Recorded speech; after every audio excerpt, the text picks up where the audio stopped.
छोटी थी, कुछ मत नहीं, मुझे पता है। ये सुन ना, चल आज मूवी देखने चलते हैं। नहीं रे, मुझे पढ़ाई करनी है। यार तेरा हमेशा का नाटक है। देख, मेरे लिए पढ़ना बहुत जरूरी है, क्योंकि हम इस आबादी के उस हिस्से से आते हैं जहां हमें अपनी पहचान के लिए खुद स्ट्रगल करना पड़ता है। तू कौन सी दुनिया में रह रही है? आजकल सब कुछ बदल चुका है। अरे 21st सेंचुरी है। मंजू, चल बैठ गाड़ी पे। तुझे कितनी बार समझाया कि इसके साथ मत रहा कर, समझ में नहीं आता क्या? लेकिन बाबा ये मेरी दोस्त है। दोस्ती बराबर वालों से होती है। दोस्ती करने से पहले इसकी जात तो देख लिया होता। देखा मेरे लिए पढ़ाई क्यों जरूरी है।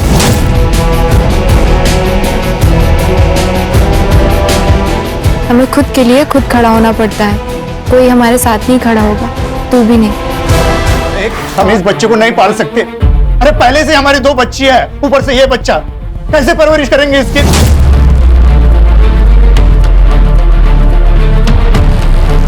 देख, तो बच्चा गिरा दे। ये कैसी बातें कर रहे हैं आप? पाप है ये, मैं खून नहीं कर सकती।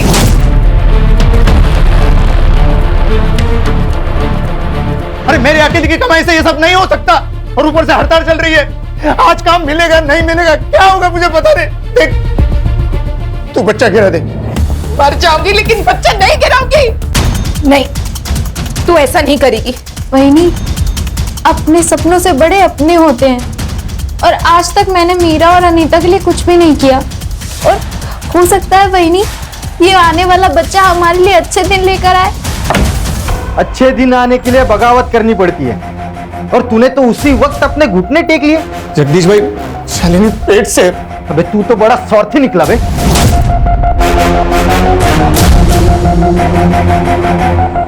तेरी वजह से इन सब लोगों के पेट पे लात मारेगा। अरे पास वाले गांव में दिन के 400 रुपया दिहाड़ी मिलती है, और वो राघव हमें कितना देता है? 300 रुपया। मतलब दिन का 100 रुपया नुकसान होता है, और इसीलिए ना हम हड़ताल कर रहे हैं। और तू हमारे पीठ पे फावड़ा मार रहा है। देखो भाव, तुम्हारी हड़ताल तुम जानो, हमारे घर में बर्तन खाली पड़े, राशन कौन भरवाएगा? आप ही आपका यूनियन। अब पेट से है ना, इसलिए इज्जत से बात कर रहा हूँ। नहीं तो क्या करता? निकल यहाँ से। हमारा जो होगा हम देख लेंगे, तू निकल। जो गद्दारी करेगा उसे हर्जाना भुगतना पड़ेगा। नरेश और उनका परिवार अपने साथ नहीं है, इसके लिए अपनी भावकी और यूनियन कोई भी इनका साथ नहीं देगा। अब ना इनको कोई काम मिलेगा ना कोई मदद। अब देखता हूं तू क्या कर लेती है। चलो।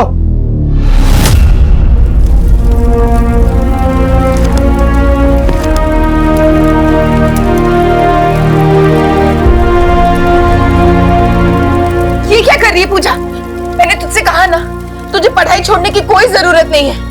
वही, मेरे लिए मेरा परिवार ही सब कुछ है। आई बाबा के जाने के बाद आपने और दादा ने मुझे पाल पोस कर बड़ा किया। मेरे लिए आप दोनों ही मेरे आई बाबा। तेरी यूनियन और तेरी हड़ताल तेरे पास में रख।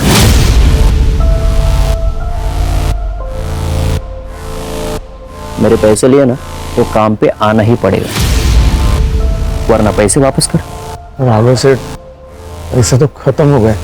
अच्छी बात है, तो एक काम कर, जब तक तू 10 दिन के पैसे चुका नहीं देता तब तक काम पे आते रहे। और तुझे पता ही है कि पैसे वसूल करना मैं अच्छे तरीके से जानता। काम पे आ जाना।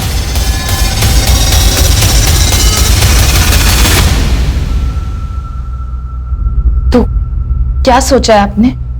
मैं काम पे नहीं जाऊंगा। तो वो लोग यहाँ आ जाएंगे? घर पे भी नहीं रहूंगा, भाग जाऊंगा कहीं। आपको डर लग रहा है ना, तो आप मत जाइए, मैं जाऊंगी। ये बच्चा मैं रखना चाहती हूँ ना, तो मैं ही जाऊंगी, मैं काम करूंगी। क्या कह रही हो वाहिनी? पूजा, एक बाप हार मान सकता है, लेकिन एक आई कभी नहीं।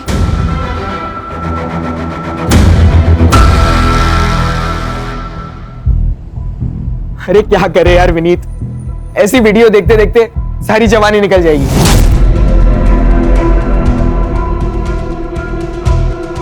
कुछ रियल में करते हैं ना, एक नंबर वाला। चल, किधर? पनवेल जाते हैं। सुना है कि वहां बहुत लेडीज बार है।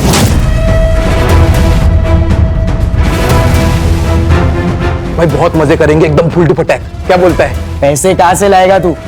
मेरे बाप का पैसे का पेड़ नहीं है। अरे वो पका हुआ आम सीधा ऐसा पॉकेट में आना चाहिए, समझ रहा है? हाँ यार, अरे हो जाएगा ना भाई, पैसे का जुगाड़, काय को टेंशन ले रहा है तू? पैसा ठीक है यार, लेकिन वो कब करेंगे? अरे अनमोल से पैसे लेंगे अपन।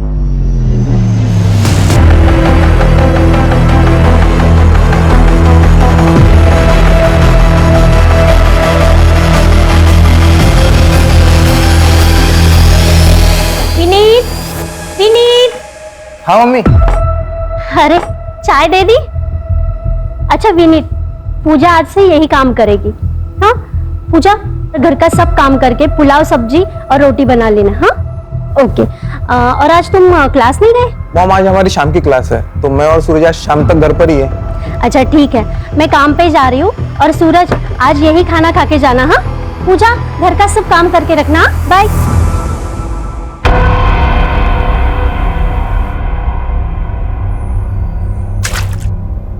अरे यार पूजा, पूजा ये साफ कर दो ना।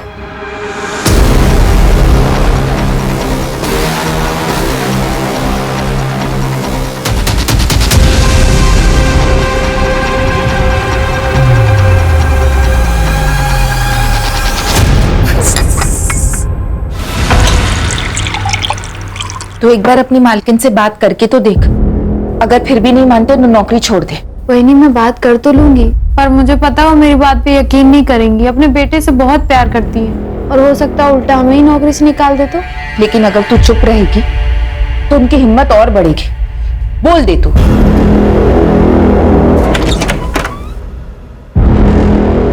हलकट, हाँ? तेरी वजह से वो राघव मुझे नामर्द बोला है। तुम्हारा ही बच्चा है। क्या? गिरा दे इस बच्चों को, गिरा दे।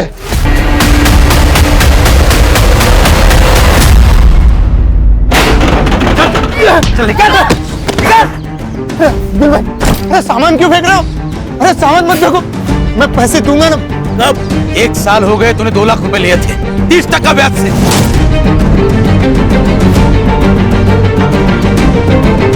ब्याज भी नहीं चुका पाया और मुद्दल भी।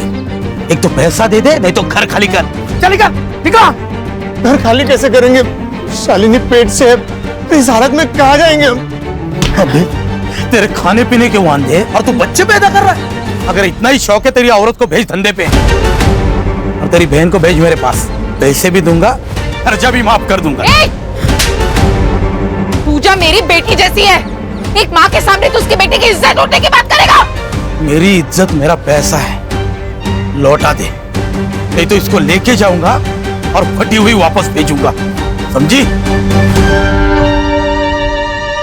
तुझे पैसा चाहिए, मैं देगा पैसा तुझे, टेंशन मत ले। वो आई बाबा का जो जमीन का टुकड़ा है ना, वो भेज दे मुझे, मैं अच्छा पैसा देगा तुझे।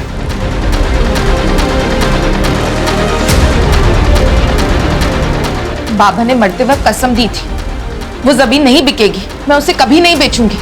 बस इनकी दारू पीने की आदत छूट जाए, थोड़े पैसे जमा हो जाए, तो उस जमीन पर खेती शुरू करूंगी। किसी की दारू कभी छूटी है क्या जो तेरे पति की छूटेगी? अरे सर पे कर्जा लेके घूम रही है तू, वो जमीन का टुकड़ा भेज दे मुझे और पैसे ले ले। चंदू, तुम मेरे भाई हो, अपनी बहन की जिंदगी में बार बार आकर ऐसे जहर नहीं घोलना चाहिए।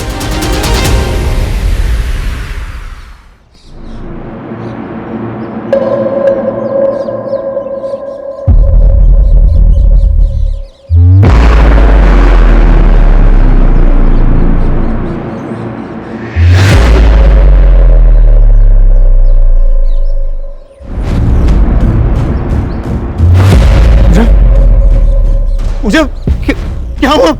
हे पूजा, बोलना, बोलना, किसने किया ये सब? पूजा, पूजा? किसने किया पूजा? चल अंदर चल, बैठ इधर। ये किसने किया पूजा? पूजा,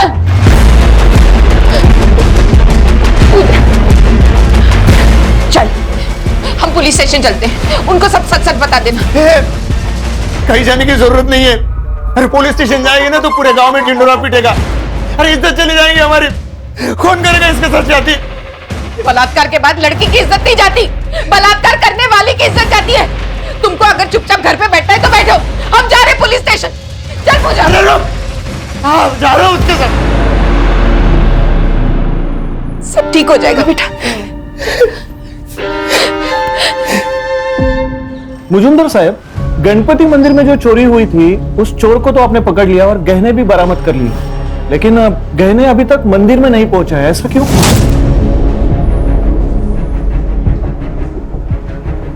जिसको पकड़ा था वो चोर था ही नहीं, गलत इंफॉर्मेशन मिली थी।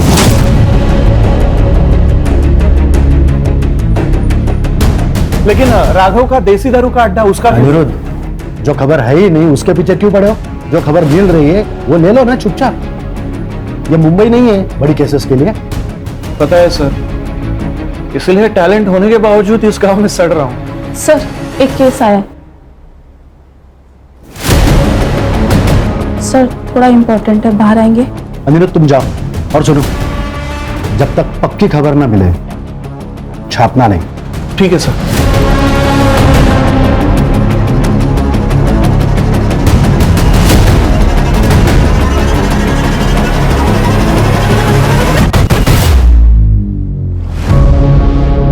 देख लड़की, तू बोलेगी नहीं तो केस बनेगा नहीं। ये बोलेगी।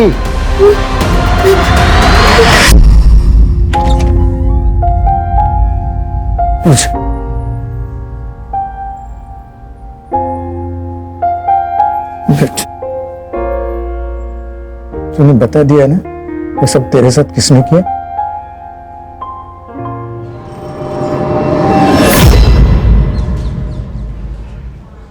मैडम रात हो गई है, हम रुके या चले जाए? कुछ तो बोलो मैडम, बहन के साथ ये हुआ है। देखो भाई, प्रोसेस में टाइम लगता है। अभी फिर से लड़की का स्टेटमेंट लिया जाएगा, उससे बात होगी, तब जाकर केस बनेगा। यही प्रोसीजर है। नरेश, उसको पानी पिला और कुछ खाने को लाओ। कितना टाइम लगेगा पता नहीं, शायद सुबह भी हो सकती है। जाओ। देख लड़की, अब तुझे सब कुछ डिटेल में बताना है। पहले क्या किया था उसने? किसी ने तेरी आवाज सुनी थी वहां?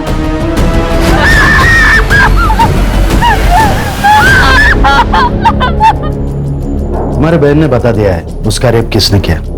किसने साहब? अब्दुल ने। तेरी बहन को भेज मेरे पास, पैसे भी दूंगा, खर्चा भी माफ कर दूंगा।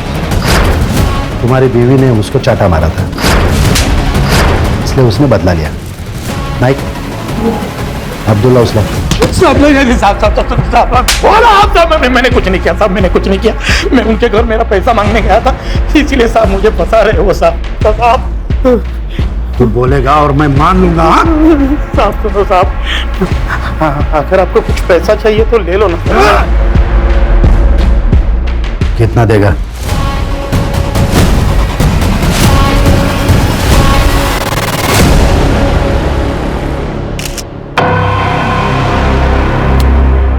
एक लड़की अपनी दुख भरी दास्तान लेके पुलिस के पास आती है और पुलिस उसकी मदद करने के बजाय उसे नजरअंदाज करती है। उसका बलात्कार करने वाले बाहर घूम रहे हैं और वो अंदर आग से झुलस रहे हैं। सुनो, उसके लिए दूसरे कपड़े लेके आओ। जाओ। क्यों? प्रोसीजर है, जाके कपड़े लेके आओ। अच्छा सुनो, तुम लोग अभी घर जा सकते हो। सारे प्रोसीजर पूरे हो चुके हैं। जैसे ही कुछ पता चलेगा हम तुम्हें इन्फॉर्म करेंगे।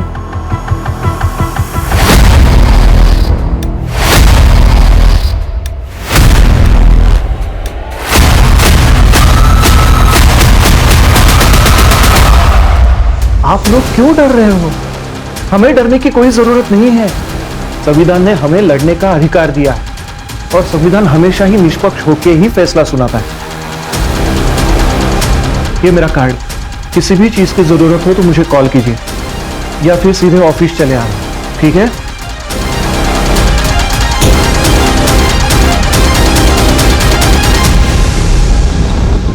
उस अब्दुल ने किया ना ये सब कुछ? अरे क्यों बोला उसका नाम? अरे पुलिस वाले ने उसको छोड़ दिया है, वो शांत नहीं बैठने वाला। वो यहाँ आके लफड़ा करेगा। आई आई अब्दुल आया है। कल तक मुझे 4 लाख रुपए चाहिए। अगर कल तक मुझे मेरे पैसे नहीं मिले तो इसके साथ रोज आकर बलात्कार करूंगा, वो भी तुम्हारे सामने।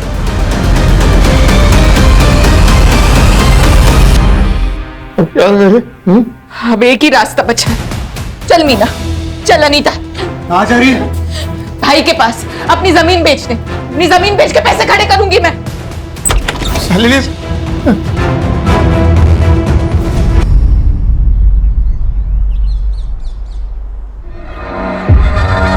बॉडी पोस्टमार्टम के लिए भेज दो, रिपोर्ट मेरे पास आनी चाहिए। Yes sir.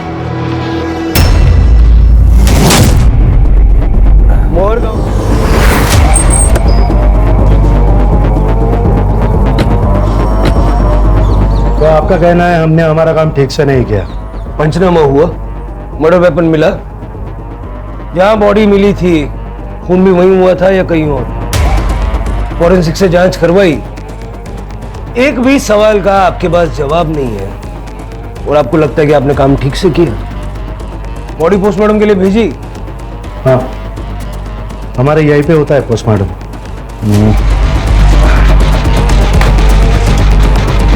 ये रही रिपोर्ट, बॉडी हैंड ओवर कर दी है।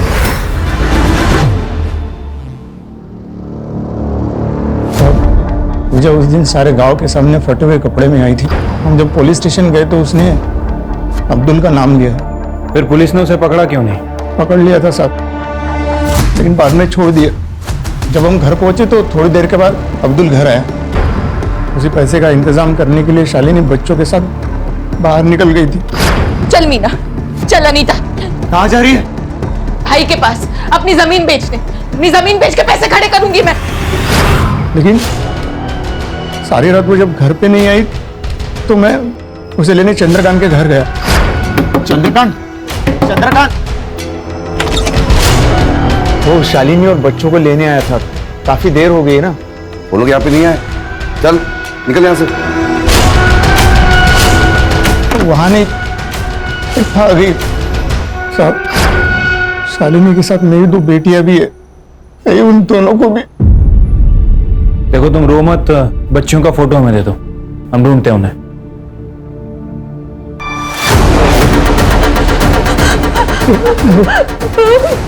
क्या पूछो? डर मत, मैं उन्हें कुछ नहीं होगा।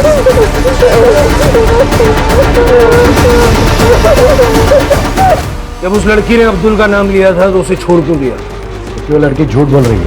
अब्दुल यहाँ नहीं था, वो मुंबई में था। तो तुम्हारे साहब जो कह रहे हैं ना झूठ निकला, तो सबको सस्पेंड कर दूंगा मैं। जब तक ये केस हमारे अंडर है, आप में से कोई भी इस पुलिस स्टेशन में नहीं आएगा। चलो। सिर्फ ये झूठ बोल रहा है। पुलिस स्टेशन का सीसीटीवी फुटेज निकलवा और शालिनी की बॉडी को पोस्टमार्टम के लिए भिजवा। उसको बोलो जल्द से जल्द रिपोर्ट चाहिए। और वो बच्चियां अनीता और मीना, उनका भी कुछ पता नहीं। मर्डर का हूँ सर, यहाँ से 3 किलोमीटर दूर।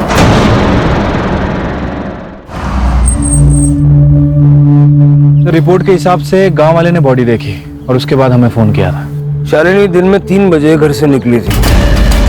या इतनी दूर ऐसी जगह पे वो क्या करने आई थी? सर, यहाँ पे ब्लड के ज्यादा ट्रेसेस नहीं है।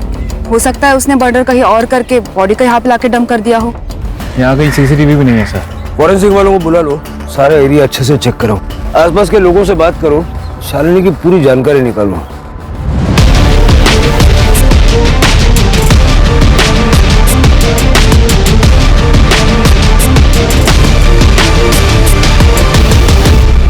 सर, पूजा और शालिनी के बारे में हर कोई अच्छी बात बोल रहा है। ये राघव यहाँ का बाहुबली है सर, और नरेश और उसके परिवार ने राघव से कुछ पैसे उधार ले रखे। कुछ दिनों से ये लोग काम पे भी नहीं जा रहे और शायद इसी वजह से इन दोनों के बीच में झगड़ा हुआ है। सर, झगड़ा तो यूनियन लीडर जगदीश के साथ भी हुआ था। हड़ताल होने के बावजूद भी वो खेतों में काम करने गया था। और ये जगदीश भी उस दिन से गायब है जिस दिन से शालिनी गायब हुई। उस रात को वो घर नहीं आया था। जगदीश के कैरेक्टर के बारे में पता किया सर, औरतों को लेकर उसका कैरेक्टर अच्छा नहीं है। चंद्रकांत का शालिनी के साथ जमीन को लेकर कुछ पंगा है ना? चंद्रकांत को लेके आओ। सर, वो जमीन का टुकड़ा मुझे चाहिए था, लेकिन शालिनी ने कभी हाँ कहा ही नहीं। उसको मार दिया? अरे नहीं सर। उस दिन जब वो तेरे घर पे आई थी तुझसे मिलने के लिए, क्या हुआ था? सर, वो घर पे पहुंची ही नहीं थी। और यही बात मैंने नरेश को भी बताई थी।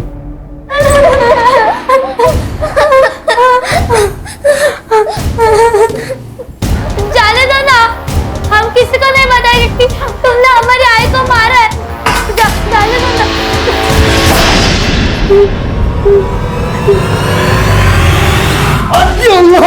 नहीं साहब साहब साहब साहब, मैंने कुछ नहीं किया साहब, वो लड़की झूठ बोल रही है साहब। झूठ तू भी तो बोल सकता है। मैं इधर नहीं था साहब, मैं मुंबई गया था काम के वास्ते। नहीं ऐसा तो नहीं कि शालिनी को पता चला कि तूने पूजा का रेप किया था और इसलिए तूने उसे मार दिया? नहीं साहब, ऐसा कुछ नहीं है साहब, मैंने कुछ नहीं किया साहब, मैंने कुछ नहीं किया साहब। इसकी बात का यकीन तो नहीं कर सकता, ना ही कपड़ों में सीमेंट मिला है और ना ही मेडिकल रिपोर्ट में। ये जगदीश का फोन भी बंद है और कई दिनों से वो गायब भी है। जगदीश का नरेश की फैमिली के साथ झगड़ा भी हुआ था और ये जगदीश ने पूजा के साथ 1-2 बार बदतमीजी भी की थी। सर मैंने पता किया है, ये जो जगदीश है ये औरतों के मामले में थोड़ा ढीला है। उसका फोन ट्रैकिंग पे डालो, उसका सीडीआर निकालो और लास्ट लोकेशन भी निकालो। सर, शालिनी के पीएम रिपोर्ट। शालिनी का गला किसी शार्प नाइफ से काटा गया है और सर टाइमिंग ऑफ डेथ 11 बजे से लेकर 1 बजे के बीच में है। सर और एक बात, शालिनी 3 महीने की प्रेग्नेंट थी और उसके साथ मर्डर से पहले रेप हुआ था। नरेश के बारे में पता किया है सर। नरेश एबॉर्शन करवाना चाह रहा था क्योंकि वो दूसरा बच्चा नहीं पालना चाहता था। आसपास के सारे मैटरनिटी होम्स में चेक करो, कहीं ना कहीं तो ट्रीटमेंट चल रहा होगा। सर शालिनी के नाखूनों में ब्लड सैंपल मिले हैं, लगता है हाथापाई करते वक्त नाखूनों में आ गए हो। ठीक है, उसका डीएनए लेके चंद्रकांत और अब्दुल के साथ मैच करवा के देखो। Yes sir. पूजा का रेप हुआ और पूजा चुपी हो गई, तो शालिनी का रेप हुआ और शालिनी को मार दिया गया। अगर ये दोनों केसेस एक दूसरे से कनेक्टेड हैं तो पूजा का बोलना जरूरी है।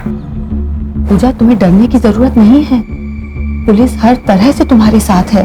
तुम शालिनी से बहुत प्यार करती थी ना, मैंने सुना है कि तुम उसे आई की तरह मानती थी। अगर उसे इंसाफ दिलाना है तो तुम्हें बोलना होगा पूजा। पूजा, शालिनी के साथ भी रेप हुआ है, बाद में उसकी गला काट के हत्या कर दी गई। उसकी दोनों बच्चियां अनीता और मीना दोनों लापता है। देखो, अगर तुम टाइम रहते नहीं बताओगी तो वो आदमी उन बच्चियों के साथ भी। क्या हुआ पूजा? प्लीज पूजा बोलो, बताओ क्या हुआ था तुम्हारे साथ? सर, इसकी हालत खराब हो रही है, अब इससे और सवाल करना ठीक नहीं है। पूजा का बोलना जरूरी है शिरके, उसी से हमें बच्चियों तक पहुंचने की लीड मिलेगी।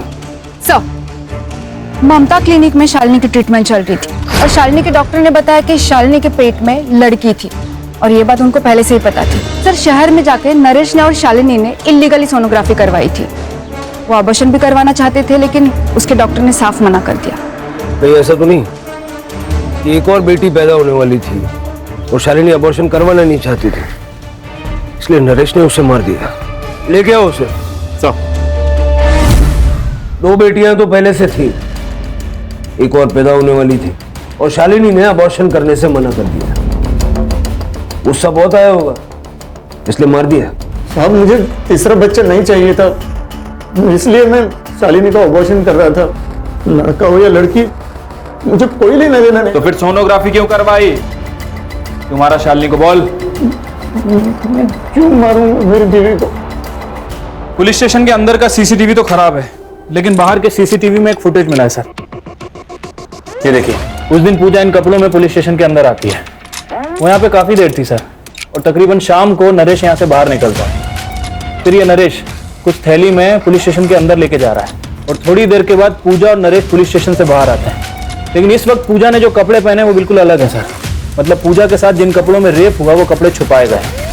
विक्टिम के साथ रेप हुआ था, उसके कपड़े क्यों बदले? उसने पेशाब कर दी थी उन कपड़ों में। पूरी पुलिस स्टेशन में गन मच गई थी तो उसने कपड़े बदल लिए। वो कपड़े कहाँ थे? पता नहीं, फेंक दिया होंगे उसने। ये जो कुछ भी अभी कहा ना, रिटर्न में चाहिए मुझे, समझे? चलो शिरके, इन सबके सीडीआर मुझे अर्जेंटली चाहिए, कुछ तो ये लोग छुपा रहे हैं। सर, अब्दुल, चंद्रकांत या नरेश किसी के भी डीएनए शालिनी के नाखूनों से निकले हुए ब्लड ट्रेसेस से मैच नहीं हो रहा है। फिर कौन हो सकता है? सर, मैंने सबका सीडीआर चेक किया सर, सब कुछ क्लीन है। लेकिन कांस्टेबल जादव नरेश से बहुत ज्यादा टच में है। उस दिन के बाद से, जिस दिन नरेश पूजा के साथ यहाँ से निकला, उस दिन के बाद से कांस्टेबल जादव के फोन की लोकेशन ज्यादातर पूजा के घर के आसपास है। बुलाओ उसको। बैठ बैठ जादव, बैठ। देख जादव, ये नरेश के साथ में क्या डील थी तेरी, क्या छुपा रहा है? वो सर, टाइम नहीं है, बोल जादव। सर मैं उसकी मदद करना चाहता था। कैसी मदद? सर पूजा के साथ इसी पुलिस स्टेशन में बहुत गलत हुआ। रेप के कपड़े कांस्टेबल मोरे को फेंकने को कहे सर। मोरे दे, मैं चलाता हूँ, तब तक तो उनको नए कपड़े लाने को बोल। ठीक है सर, वो कपड़े अभी तक मैंने मेरे घर में संभाल के रखे। चिरके, वो कपड़े रिकवर करवाओ और लैब में भेजो। नरेश को बार बार फोन क्यों करता था? सर मैं उसे उसकी आवाज उठाने को बोल रहा था, उसे इंसाफ दिलाना चाहता था, वो कपड़े भी उसे देना चाहता था, पर उसने मना कर दिया। शायद वो डर गया था। ये स्टेटमेंट रिकॉर्ड करवाएगा? भरोसा करूँ तेरा? हाँ सर, वैसे भी हमारे जात के साथ ऐसे ही किया जाता है। एक तो हमारे आवाज को दबा दिया जाता है या हमें मार दिया जाता है। शायद ऐसे ही शालिनी के साथ हुआ होगा। मैंने कहा था ना मजूमदार, जिस दिन तेरे खिलाफ एक सबूत मिल गया उस दिन सबकी नौकरी खा जाऊंगा मैं। ये लो, हेडक्वार्टर से चिट्ठियां आई है, तुम लोग सस्पेंडेड हो और अब डिपार्टमेंटल इंक्वायरी चालू होगी। अब तो बता दे क्यों किया ये सब? अभी तो सिर्फ इंक्वायरी शुरू हुई है, कंफर्म क्या हुआ? मुझे ये नहीं समझ आ रहा है कि ये लोग केस को दबा क्यों रहे थे, किसको बचाने की कोशिश कर रहे थे? सर, हमें एक 10 साल की लड़की की लाश मिली है, हमें शक है कि वो मीना की है। क्या मोटिव हो सकता है? सर शालिनी मर्डर केस के 3 प्राइम सस्पेक्ट हैं। पहला जगदीश, जिसका नरेश और उसकी बीवी के साथ झगड़ा हुआ था और जगदीश अभी गायब भी है। दूसरा चंद्रकांत, जो शालिनी का भाई है। और तीसरा अब्दुल, जिसके ऊपर पूजा ने एलिगेशन लगाया था।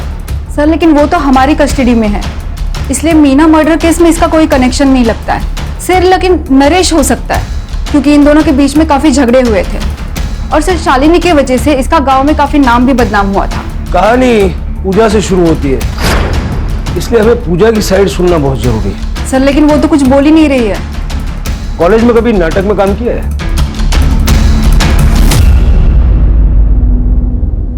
पूजा, तुम्हारे साथ पुलिस स्टेशन में जो कुछ भी हुआ हम सब जानते हैं, लेकिन तुम्हारी जुबानी के बिना हम कुछ नहीं कर सकते। हमारे पास अनीता के नाम से एक बेनामी लेटर आया है, ये देखो, इसमें साफ साफ लिखा है कि अगर तुमने केस वापस नहीं लिया तो अनीता को मार देंगे। हो सकता है कि जैसे हमें मीना की बॉडी मिली, कुछ दिनों के बाद अनीता की भी बॉडी मिले। पढ़ो। हमें तो लगता है कि इन सब की शुरुआत पूजा के साथ ही हुई है, क्योंकि शालिनी और मीना का मर्डरर ही पूजा का रेपिस्ट है।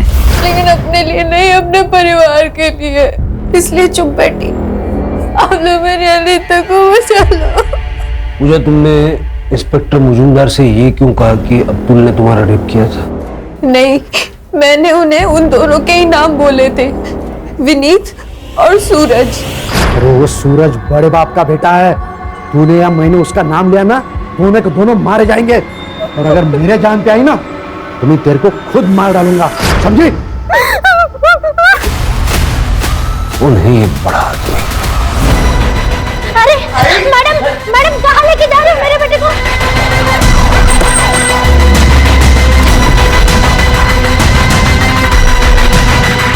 चल। अरे कौन हो तुम? अरे क्या हुआ? हमने किसी को मारा नहीं है।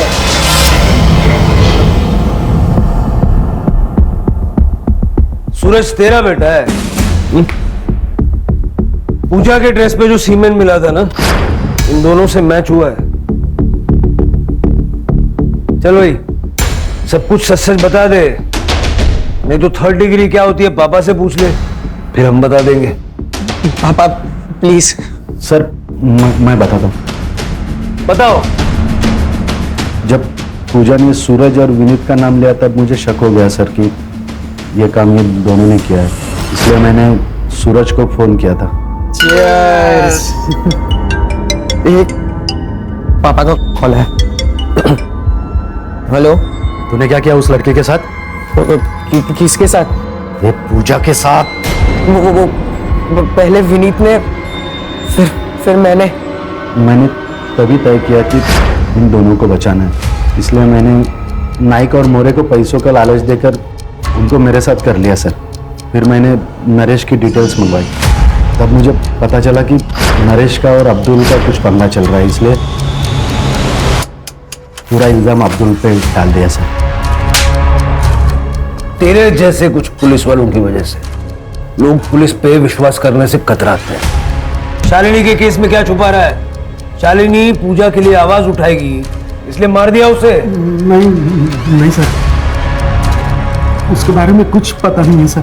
सर प्लीज मेरा यकीन करो सर। तेरा यकीन करूं?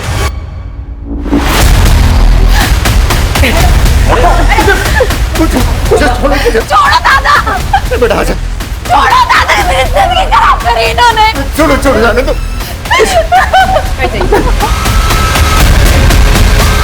चुप हो जा, चुप हो जा। Thank you more. सर, ये तो डेड एंड है। कोई ना कोई दरवाजा खुलेगा कदम।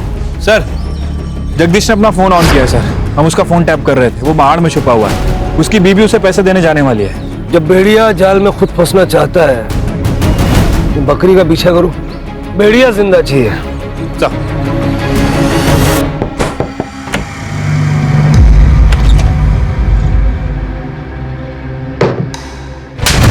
शालिनी का मर्डर क्यों किया? उसका रेप क्यों किया? क्यों मारा मीना को, बोल। तब नहीं मैंने उसे मारा ना उसका रेप किया साहब, मैंने मीना को भी नहीं मारा साहब। सच बोल रहा है तो पुलिस से छुप क्यों रहा था? साहब मैं पुलिस से नहीं छुप रहा था साहब, अगर मैं छुपता नहीं ना तो आज आप मेरे मर्डर का इन्वेस्टिगेशन कर रहे होते साहब, मैं किसी और से छुप रहा था साहब। राघव, तूने जो किया है ना उसका चश्मदीद गवाह है मेरे पास। अभी सारा सच बक दे, नहीं तो गोली मार दूंगा। No chargesheet, no court. साहब सच बता दो साहब। बता। वो शालिनी खुद को शानी समझती थी, उस दिन वो काम पे आई और मैंने उसको अच्छी डील की। बस हफ्ते में 3 बार मिलाकर चाय वाला और गेहूं से नहला दूंगा तुझे। तू घटिया आदमी है ये पता था, लेकिन इतना नीच है कि आज पता चला। मुझे मारा था सर उसने, उसको सबक सिखाना था और मैं मौका ढूंढ रहा था और मौका उस दिन मिला।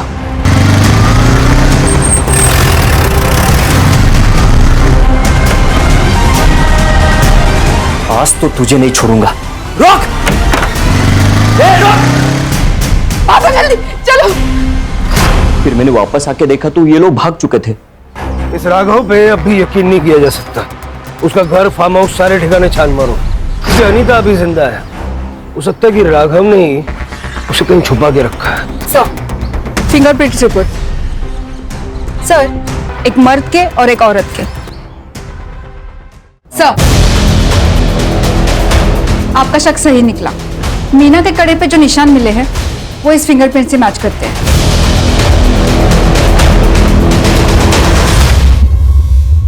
तो ये तुम्हारी बीवी है? अब सारा सच बक दे।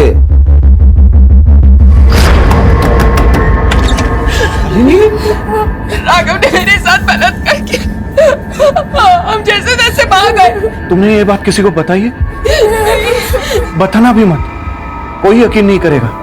हाँ, लेकिन यही न्यूज हम न्यूज़पेपर में छापेंगे ना, तब बवाल होगा। अंजलि, अंजलि जरा बाहर तो आना। हाँ आई। ये मेरी बीवी अंजलि है। अंजलि, इनको अंदर लेके जाओ। हाँ आ जाओ।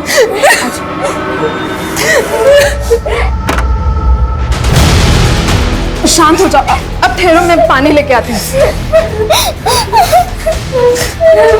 शालिनी, सर मुझे कुछ बड़ा करना था ताकि लोगों की नजर में आ सकूं।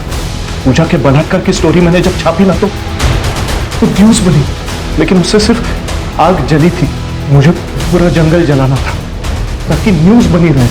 शालिनी के मर्डर की न्यूज मैंने जब छापी तो फिर से न्यूज बनी, मेरा फायदा हुआ, बड़े चैनल में बातें चलने लगी। लेकिन एक प्रॉब्लम हुई थी। शालिनी का खून करते वक्त उसकी दोनों लड़कियों ने मुझे देख लिया था। फिर मैंने सोचा जब कहानी बनी है तो और थोड़ा तेल डाल देता हूँ। ये शोहरत की, सक्सेस की इमारत किसी काम की नहीं है अगर वो झूठ और गुनाहों की बुनियाद पे बनाई गई हो। क्यों है ना?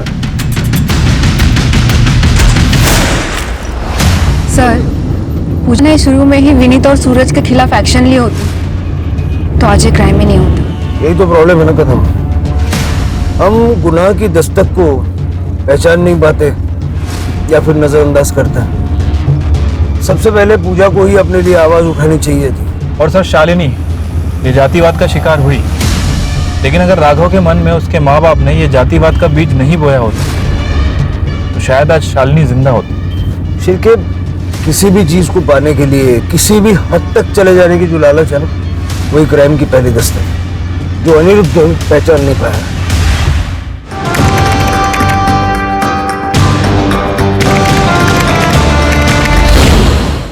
क्राइम पेट्रोल के ऐसे ही मजेदार एपिसोड्स देखने के लिए हमारे चैनल को सब्सक्राइब करें